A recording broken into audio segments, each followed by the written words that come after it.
Na ilha resplandecente de Undal, no coração da Atlântida, nasceu Thoth, não como um homem comum, mas como um ser destinado à eternidade.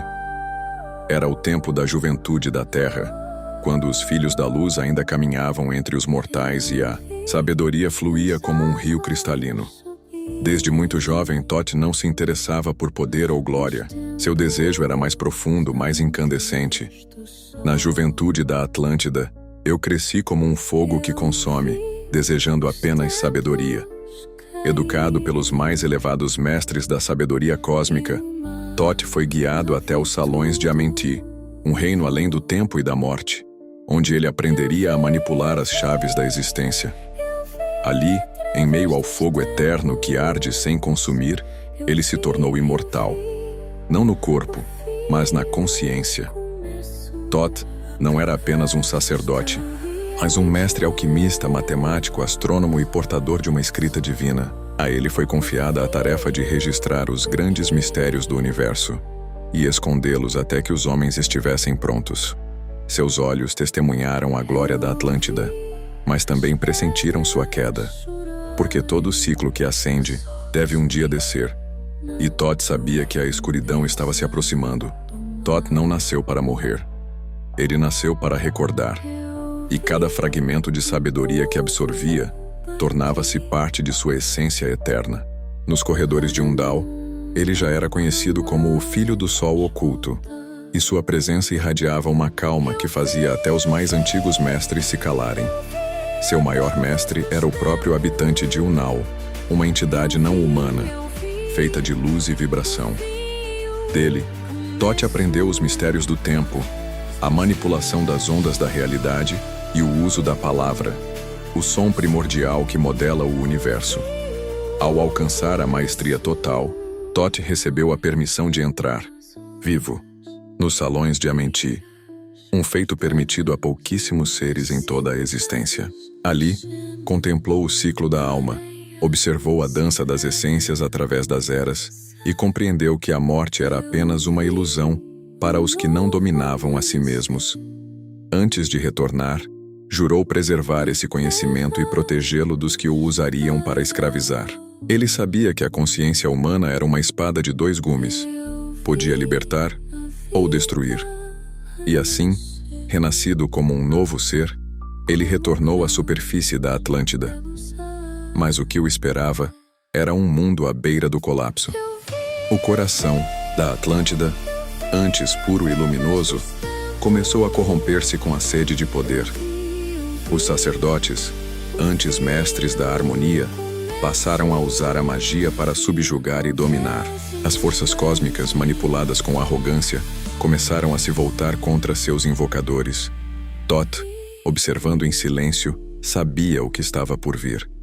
Ele ouviu o chamado dos filhos de Amenti, que sussurraram através do fogo eterno. Do coração profundo da terra, os filhos de Amenti ouviram e mudaram a direção do fogo eterno. A Atlântida tremia. Trovões varriam os céus. O mar se erguia como um titã furioso. Em uma única noite, templos milenares foram engolidos pelas águas. Mas antes do colapso final, Thoth reuniu os justos, os sábios, e guiou-os a bordo de uma embarcação celeste. Eles navegaram sob as estrelas, orientados por constelações esquecidas, até alcançar uma terra árida, primitiva. Ukem, futuro, Egito.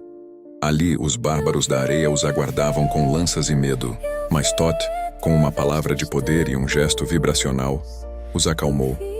Ele não vinha para dominar, vinha para plantar uma nova luz. As cidades antes resplandecentes agora estavam envenenadas pela vaidade. Torres negras erguiam-se em honra aos novos deuses, criações artificiais dos próprios homens. A magia antes sagrada era usada para controlar mentes, para guerrear, para brincar de ser Deus. Thoth tentou advertir os líderes do Conselho Central, mas fora rotulado de herege, exilado de alguns círculos de poder. A elite atlante não queria ouvir sobre equilíbrio. Estavam viciados na ilusão de eternidade. Foi então que ele sentiu, no mais profundo de seu ser, o estremecer da terra, uma vibração antiga, como se o próprio planeta se preparasse para um parto de destruição. Ao retornar aos salões de Amenti, recebeu a confirmação. O ciclo havia chegado ao fim. A Atlântida não cairia por um castigo externo, mas pela entropia interna de sua própria arrogância. O plano de evacuação foi colocado em prática. Em sua nave cristalina, Thoth reuniu os iniciados, sacerdotes, sementes da sabedoria, documentos ocultos, artefatos vibracionais, e partiu. Enquanto navegavam, viram a última luz de Atlântida desaparecer sob as águas. E em silêncio, todos juraram que se houvesse uma nova chance, dessa vez a luz seria guardada com humildade. Nas areias de Kem, Thoth iniciou o que seria o mais ambicioso projeto de todos os tempos, a fundação de uma civilização baseada na luz e na ordem cósmica. E para isso, ergueu um monumento eterno, a Grande Pirâmide. Não como túmulo, mas como templo vibracional, capaz de canalizar as energias do universo. Eu construí a Grande Pirâmide, segundo o modelo da força da Terra, que queima eternamente. Dentro dela, escondeu os salões de Amenti, acessíveis apenas aos iniciados.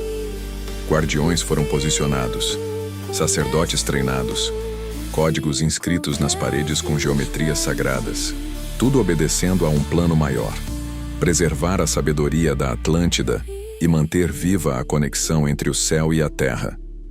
Thoth passou a ser conhecido pelos egípcios como Djehuti e mais tarde pelos gregos como Hermes Trismegisto, o 3 vezes grande. Seus ensinamentos deram origem à alquimia, à astrologia, à medicina e aos mistérios herméticos. Através de cada símbolo e número, ele ensinava que o homem poderia despertar o Deus dentro de si. No início, os povos de Kem viam Thoth como um Deus. Afinal, ele manipulava a matéria com as mãos, dominava o idioma dos céus, curava com toques. Mas ele não buscava adoração, apenas precisava de um terreno fértil para plantar o que havia salvo. A construção da pirâmide não foi uma tarefa fácil. Ela exigia o alinhamento com constelações, o uso de pedras específicas vibrando em frequências harmônicas e o posicionamento exato dos cristais centrais. Cada bloco era posicionado com intenção. Cada ângulo carregava um ensinamento oculto. A pirâmide era um organismo vivo, um gerador quântico entre planos. Além da estrutura física, Thoth formou uma ordem de iniciados. Eles seriam os guardiões da luz, treinados em silêncio, pureza, disciplina e visão interna. Com o tempo, deram origem às primeiras escolas de mistério, os ancestrais das ordens esotéricas. Mesmo vivendo entre os homens, Thoth nunca se apegou à matéria. Sua alma fluía livremente entre encarnações. Às vezes aparecia como sacerdote, outras como arquiteto, outras ainda como sombra observadora nos desertos. Entre seus maiores legados estão as misteriosas tábuas de esmeralda. 12 placas feitas de um material verde, indestrutível, forjado pela transmutação alquímica. Nelas, Thoth gravou os princípios da vida, da consciência e da ascensão espiritual. O homem é uma estrela aprisionada em um corpo, até que finalmente floresce para uma nova vida. As tábuas não são meros textos, são portais vivos. Ao serem lidas, vibram de acordo com a frequência de quem as lê. Revelam camadas de sabedoria à medida que a mente se expande. Nelas, encontramos chaves como: o que está em cima é como o que está embaixo. O tempo é uma ilusão. O espírito é eterno. A morte é apenas um portal para a transformação. Thoth ensina que a verdadeira libertação vem do autoconhecimento, que devemos dominar a nós mesmos para dominar o universo, que a luz da consciência é a única força capaz de vencer as trevas da ignorância. As tábuas não foram escritas, foram gravadas com intenções. Cada letra é uma geometria, cada palavra, uma vibração. Elas respondem à consciência do leitor, e por isso, para muitos, parecem apenas poesia obscura. Mas para os iniciados, são mapas da alma. Entre seus ensinamentos, destaca-se a ideia de que o homem é um microcosmo, Tudo o que existe fora, existe dentro. Cada planeta, cada estrela, cada força, vive em estado latente dentro do ser humano. A chave está em despertar esses poderes internos. E isso só é possível através da purificação da mente e do coração. Thoth não prometia milagres. Ele falava de disciplina, de silêncio interior, de jejum emocional. Dizia: se quiseres conhecer o invisível, mergulha no silêncio. A palavra é útil, mas o silêncio é poder. Aqueles que ousaram seguir esse caminho descobriram algo inesperado. A verdadeira alquimia não transforma chumbo em ouro, mas ignorância em sabedoria, dor em luz, medo em liberdade. Thoth deixou uma advertência. Ele retornaria em um tempo futuro, quando os homens tivessem esquecido a luz e distorcido sua sabedoria.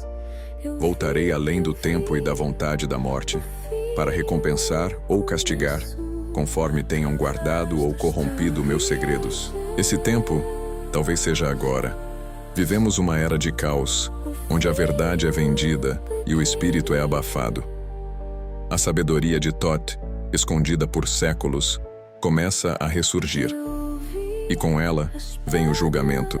Você, espectador, é um guardião em potencial, mas também um agente da destruição, se optar pela ignorância. A batalha não é fora, é dentro. Luz e sombra disputam cada pensamento, cada ação. A escolha é sua. No fim, Thoth não é um mito. É um arquétipo vivo, um chamado, um despertar. Os séculos passaram. Thoth retornou muitas vezes com diferentes rostos, diferentes nomes. Hermes, Enoque, Mercúrio, sempre observando, sempre testando os homens. Ele sabia que a verdade, quando revelada cedo demais, virava heresia. Quando revelada tarde demais, se tornava ruína. Mas o tempo se aproxima. A humanidade atual vive um ciclo muito semelhante ao da Atlântida. Temos a tecnologia, mas ignoramos a ética. Manipulamos genes, redes, mentes, mas esquecemos da alma. Thoth deixou um aviso claro. Voltarei além do tempo e da vontade da morte, para recompensar ou castigar, conforme tenham guardado ou corrompido meus segredos. Mas o julgamento não é externo, é interior. Cada ser humano será confrontado com sua luz e sua sombra, e ali, nas profundezas do ser, decidirá seu próprio destino. Se você chegou até aqui, talvez tenha sentido o chamado. Talvez Thoth já esteja sussurrando em sua consciência, esperando que você se lembre do que sempre foi. Thoth viu eras inteiras desintegrarem-se. E agora, seus olhos imortais repousam sobre nós, esperando para saber se estamos prontos para a próxima etapa. Você é a chave. Você é a porta. Você é o segredo. Obrigado por assistir esse vídeo. Pedimos que se inscreva em nosso canal e curta esse vídeo. Ative também o sininho das notificações para ser avisado sobre nossas postagens. Até o próximo vídeo.